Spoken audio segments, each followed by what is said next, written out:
जय श्री राधे राधे दोस्तों। आज हमारे यहाँ संतान सप्तमी की पूजा हुई, वो भी पंडित जी नहीं आए, बड़ी मुश्किल से मिले ही नहीं, तो घर के लोग ही पूजा कर रहे हैं। आप देख सकते हैं संतान सप्तमी की पूजा हो रही है हमारे यहाँ। पंडित जी नहीं आए तो खुद कर रही हैं लोग पूजा। बड़े बड़े पंडित जी बैठे हैं। सबसे बड़े पंडित तब जबेरा से आए हैं। देखिए वो ही बताएंगे पूरा कि कैसे पूजा की जाती है।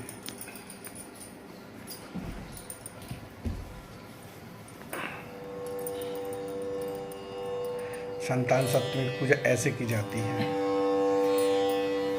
देखिए ये भोलेनाथ बैठे हैं, भोलेनाथ की पूजा की जाती है संतान सप्तमी में।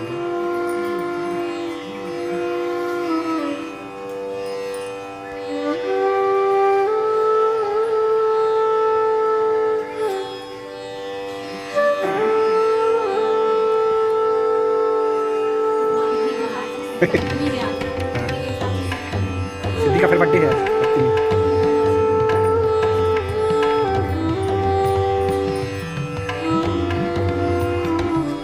शुक्ल पक्ष की अष्टमी।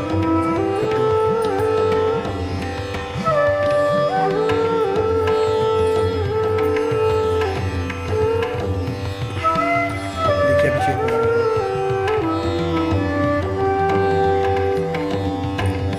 क्या है? दही, पंचनामृत, जल चढ़ रहा है।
ऐसा उत्तम व्रत बतलाइए जिसके प्रभाव से मनुष्यों के अनेकों सांसारिक कलेश दुख दूर होकर वे पुत्र एवं पौत्रवान हो जाएं। यह सुनकर भगवान बोले, हे राजन, तुमने बड़ा ही उत्तम प्रश्न किया है। मैं तुमको एक पौराणिक ऐतिहासिक सुनाता हूँ। ध्यान पूर्वक सुनो। एक समय की बाजू से रखा होगा छोटा वाला स्टैंड। ब्रजराज की मथुरापुरी में वासुदेव देवकी के घर गए।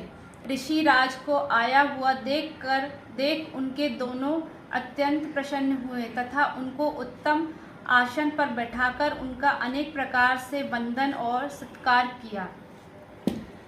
फिर मुनि के चरणोदय से अपने घर तथा शरीर को पवित्र किया। यह प्रश्न वहाँ प्रसन्न होकर उनको कथा सुनाने लगे। कथा कहते हुए लोशन ऋषि ने कहा, हे देवकी, दुष्ट दुराचारी पापी कंस ने तुम्हारे कई पुत्र मार डाले हैं, जिसके कारण तुम्हारा मन अत्यंत दुखी है। इसी प्रकार राजा नहुष की पत्नी चंद्रमुखी भी दुखी रहा करती थी, किंतु उसने संतान सप्तमी का व्रत विधि विधान सहित किया। उसके प्रताप से उनको संतान का सुख प्राप्त हुआ। यह सुनकर देवकी ने हाथ जोड़कर अयोध्या के राजा नहुष थे, उनकी पत्नी चंद्रमुखी अत्यंत सुंदर थी। उनके नगर में विष्णुगुप्त नाम का एक ब्राह्मण रहता था। उनकी स्त्री का नाम भद्रमुखी था। वह भी अत्यंत रूपवती सुंदरी थी। रानी और ब्राह्मणी में अत्यंत प्रेम था। एक दिन वे दोनों सरयू नदी में स्नान करने के लिए गई। वहां उन्होंने देखा कि अन्य बहुत सी स्त्रियां सरयू नदी में स्नान करके निर्मल वस्त्र पहनकर एक मंडप में शंकर एवं पार्वती की मूर्ति स्थापित करके पूजा कर रही थी। रानी और ब्राह्मणी ने यह देखकर उन स्त्रियों से पूछा कि बहनों, तुम यहाँ किस देवता और किस कारण से पूजा व्रत आदि कर रही हो? ये सुन स्त्रियों ने कहा कि हम संतान सप्तमी का व्रत कर रही हैं और हमने शिव पार्वती का पूजन चंदन अक्षत आदि से प्रोष्णोपचार विधि से किया है। यह सब इसी पुनीत व्रत का विधान है। यह सुनकर रानी और ब्राह्मणी ने भी इस व्रत के करने का मन ही मन संकल्प किया और घर वापस लौट आई। ब्राह्मणी भद्रमुखी तो इस व्रत को नियम पूर्वक करती रही, किंतु रानी चंद्रमुखी राजमत के कारण इस व्रत को करती कभी ना करती, कभी भूल ही जाती। कुछ समय बाद दोनों मर गई। दूसरे जन्म में रानी बंदरिया और ब्राह्मणी ने मुर्गी की योनि पाई, परंतु ब्राह्मणी मुर्गी की योनि में भी कुछ नहीं भूली और भगवान शंकर तथा पार्वती जी का ध्यान करती रही। उधर रानी बंदरिया की योनि में भी सब कुछ भूल गई। थोड़े समय के बाद दोनों ने यह देह त्याग दी। अब इनका तीसरा जन्म मनुष्य योनि में हुआ। उस ब्राह्मणी ने एक ब्राह्मणी के यहाँ कन्या के रूप में जन्म लिया। उस ब्राह्मणी कन्या का नाम भूषण देवी रखा गया तथा विवाह गोकुल निवासी अग्निशील ब्राह्मण के घर दिया। भूषण देवी इतनी सुंदर थी कि वह आभूषण रहित होते हुए भी अत्यंत सुंदर लगती थी। कामदेव की पत्नी रति भी उनके सम्मुख लजाती थी। भूषण देवी के अत्यंत सुंदर सर्व गुण संपन्न चंद्रमा के समान धर्म वीर कर्म निष्ठ सुशील स्वभाव वाले 8 पुत्र उत्पन्न हुए। यह सब शिवजी के व्रत का पुनीत फल था। दूसरी और शिव विमुख रानी के गर्भ में कोई भी पुत्र नहीं हुआ। वह निसंतान दुखी रहने लगी। रानी और ब्राह्मणी में जो प्रीति पहले जन्म में थी वह अब भी बनी रही।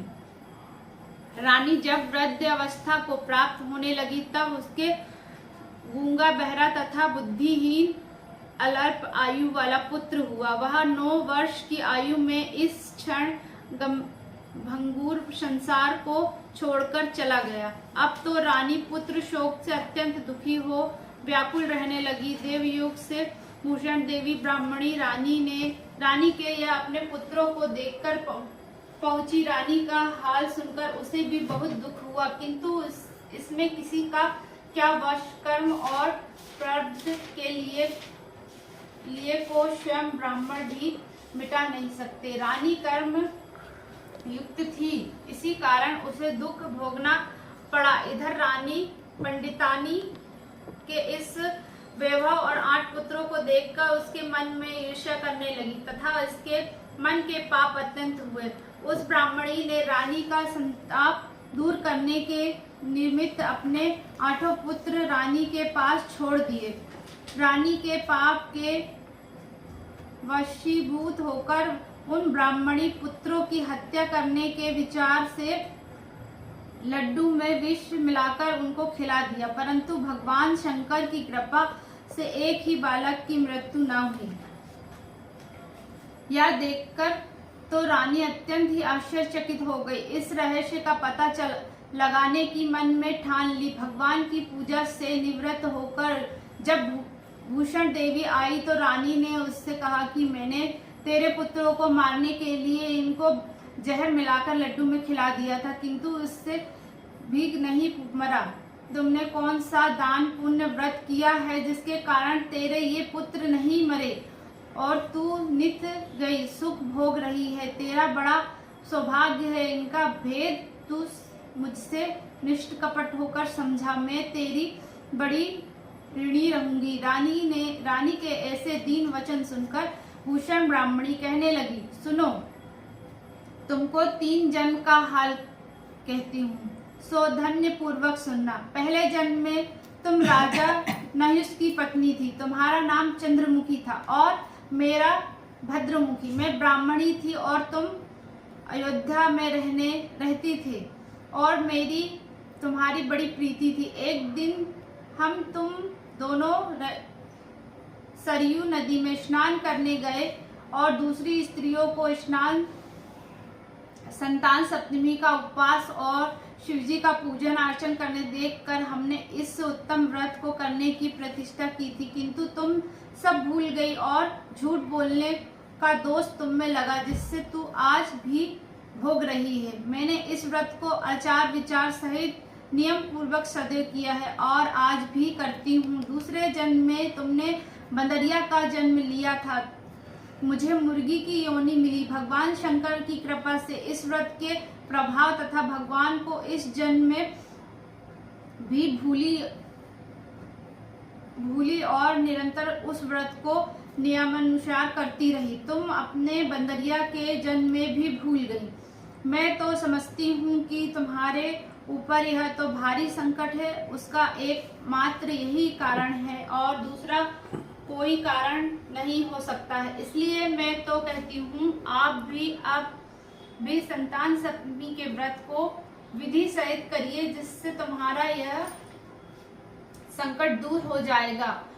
लोमश ऋषि ने कहा, हे देवकी भूषण ब्राह्मणी के मुख से अपने पूर्व जन्म की कथा तथा व्रत संकल्प इत्यादि सुनकर रानी को पुरानी बातें याद आ गई और पश्चाताप करने लगी तथा भूषण ब्राह्मणी के चरणों में पड़कर क्षमा याचना करने लगी और भगवान शंकर पार्वती जी की अपार महिमा के गीत गाने लगी। उस दिन से रानी ने नियम अनुसार संतान सप्तमी का व्रत किया। इसके प्रभाव से रानी का संतान सुख भी मिला तथा संपूर्ण सुख भोग कर रानी शिवलोक को गई। भगवान शंकर के व्रत का ऐसा प्रभाव है कि पथ भ्रष्ट मनुष्य भी अपने पथ पर अग्रसर हो सक जाता है और अनंत ऐश्वर्य भोग कर मोक्ष पाता है। लोशम ऋषि ने फिर कहा कि देवकी, इसलिए मैं तुमसे भी कहता हूँ कि तुम भी इस व्रत को करने का संकल्प अपने मन में करो तो तुमको भी संतान सुख मिलेगा। इतनी कथा सुनकर देवकी हाथ जोड़कर लोशम ऋषि से पूछने लगी, हे ऋषिराज, मैं इस पुनीत उपवास को अवश्य करूंगी, किंतु आप इस कल्याणकारी एवं संतान सुख देने वाले उपवास का विधान, नियम, विधि आदि विस्तार से समझाइए। यह सुनकर ऋषि बोले, हे देवकी, यह पुनीत उपवास भादो के महीने में शुक्ल पक्ष की सप्तमी के दिन किया जाता है।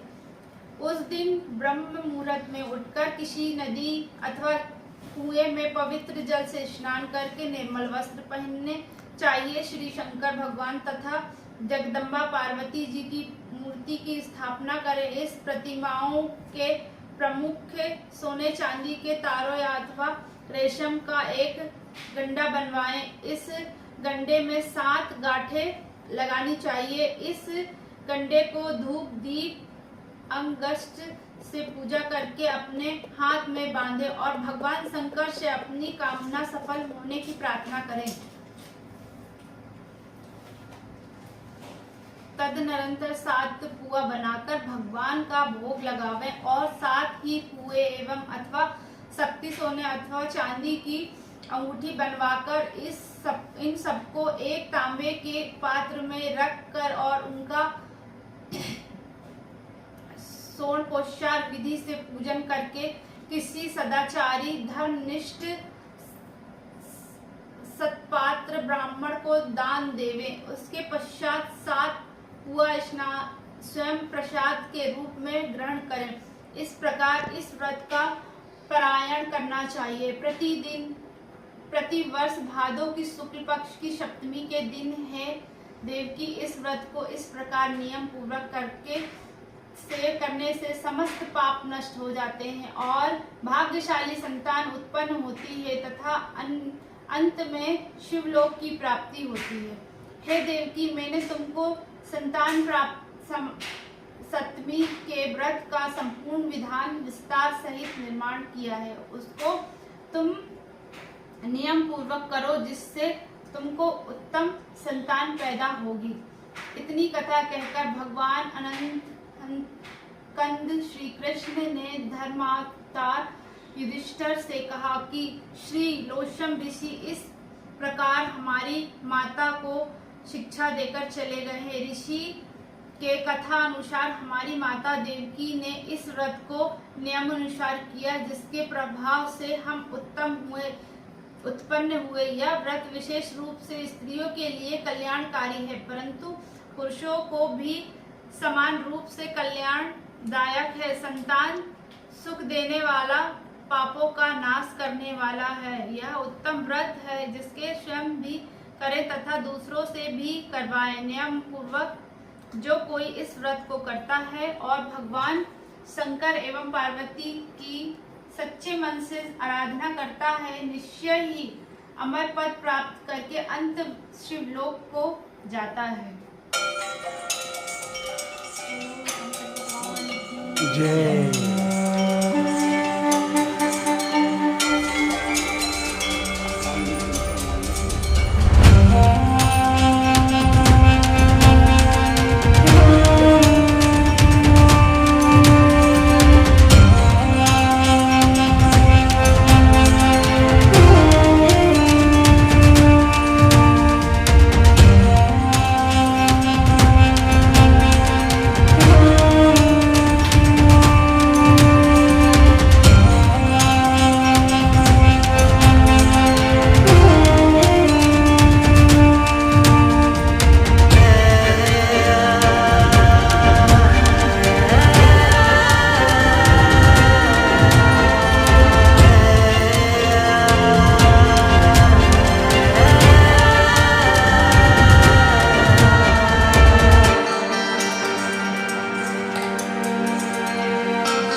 शिव ब्रह्मा विष्णु सदा शिव अर्धांगीधारा।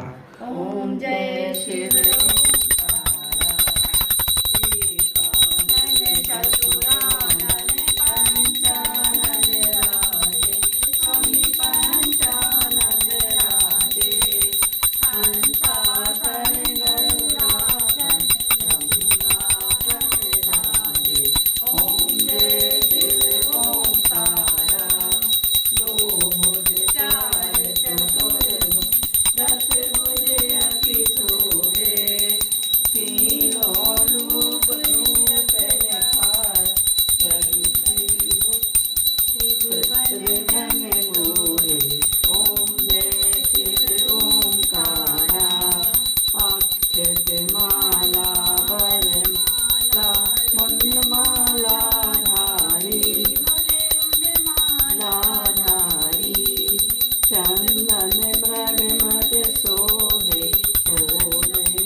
सारे बंद कर।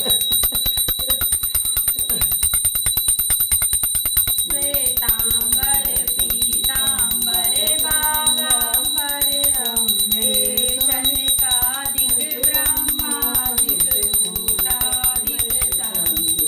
ओम जय शिव ओंकारा। कर में हाथ कमंडल चक्र त्रिशूल धरता। चक्र त्रिशूल धरता। जग करता जग धरता जग पालन करता। ओम जय शिव ओंकारा। ब्रह्मा विष्णु सदा शिव ब्रह्मा विष्णु सदा शिव जानत अभिवेक। प्रणवाक्षर में शोभित यह तीनों वेद। ओम जय शिव ओंकारा। श्री गुरु स्वामी जी की आरती जो कोई नर गावे। जो कोई नर गावे। कहत शिवानंद स्वामी मन मांसित फल पावे। ओम जय शिव ओंकारा। संसार सारं भुजगेन्द्रान् सदा विशन्तं वृन्द्यालविन्दे भवं भवानी शतं नमामि। वृन्दालमाला कुर्तालकाये कृपालमाला श्रीशङ्कराय। दिगम्बराय च दिगम्बराय नमः शिवाय च नमः शिवाय। तुम्ही हो माता च पिता तुम्ही हो बंधु सखा तुम्ही हो विद्या द्रविणं तुम्ही व शब्रह्मं देव देव। गुरुर्ब्रह्मा गुरुर्विष्णु गुरुर्देवो महेश्वर। गुरुर् साक्षात् परं ब्रह्म तस्मै श्री गुरुवे नमः। बोलो शंकर भगवान की जय। बोलो संतान सप्तमी माता की जय। बोलो गणेश भगवान की जय।